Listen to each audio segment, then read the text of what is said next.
তিন দিনের দিল্লি সফর সেরে কলকাতায় ফিরলেন তৃণমূল সুপ্রিমো মমতা বন্দ্যোপাধ্যায়। কিন্তু দেখা গেল না অভিষেক বন্দ্যোপাধ্যায়কে। শোনা যাচ্ছে কলকাতায় ফেরার জন্য দিল্লি বিমানবন্দরে গিয়েও ফিরে গিয়েছেন তিনি। ওয়াকিবহল মহলের দাবি, নির্বাচনের আগে নানা রকম হুমকি দিলেও এবার ভয়ে কাটা খোদ সেনাপতি। শৈজাল কাণ্ডে ইডির হাতে গ্রেফতার এড়াতে আরও একটা রাত রাজধানীতে কাটানোর সিদ্ধান্ত নিয়েছেন অভিষেক বন্দ্যোপাধ্যায়। অভিষেকের বিরুদ্ধে দুর্নীতির অভিযোগ ভুরি ভুরি, ফলে দীর্ঘদিন ইডি সিবিআই এর স্ক্যানারে তিনি। তবে তৃণমূলের এই ভাঙনের মরশুমে তার অস্বস্তি বাড়িয়েছে শৈজাল কাণ্ড।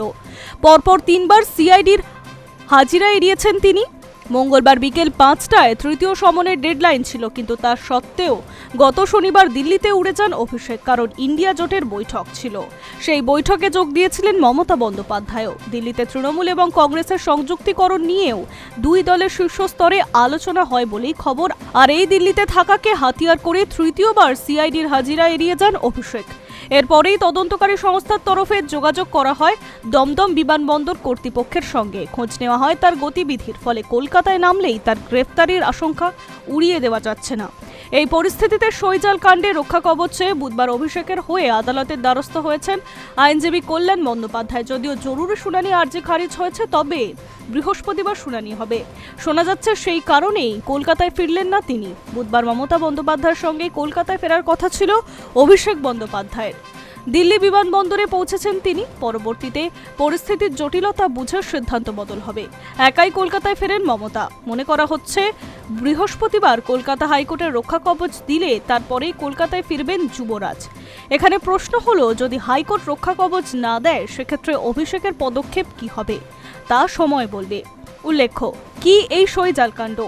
সূত্রপাত ভোটের ফলাফলের ঘোষণার পর। গত 6ই মে বিধায়কদের নিয়ে কালীঘাটে তৃণমূল নেত্রী বৈঠক করেন।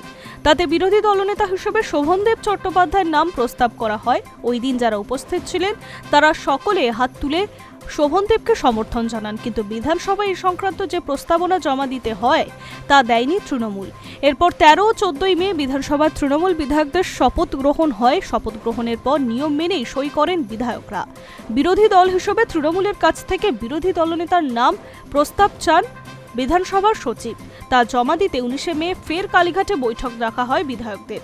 ওই দিন কেউ ছিলেন, আবার কেউ ছিলেন না। উপস্থিত সকলের সই নেওয়া হয় দলের তরফে। মিলিয়ে দেখা হয় কয়েকজন গড় হাজির। পরে দলের প্রস্তাবিত বিরোধী দলনেতার নামে সমর্থন জানিয়ে 70 জনের সই করা একটি কাগজ জমা দেওয়া হয় বিধানসভায়। তৃণমূলের তরফে জানানো হয় ওইটাই বিরোধী দলনেতার প্রস্তাবনাপত্র। আর এখানেই গড়মিল শুরু হয়। দুই জায়গায় তৃণমূল বিধায়কদের সই না মেলায় সন্দেহ হয় সচিবের। জল গড়ায় থানায়, দায়ের করা হয় এফআইআর। তদন্তের ভার পেয়ে কাজ শুরু করে সিআইডি। একাধিক বিধায়কদের জেরা করা হয়। দল বিদ্রোহী বিধায়কদের অভিযোগের তীর ছিল অভিষেকের দিকে। সেই কারণেই তাকে তলব করে সিআইডি। High news network.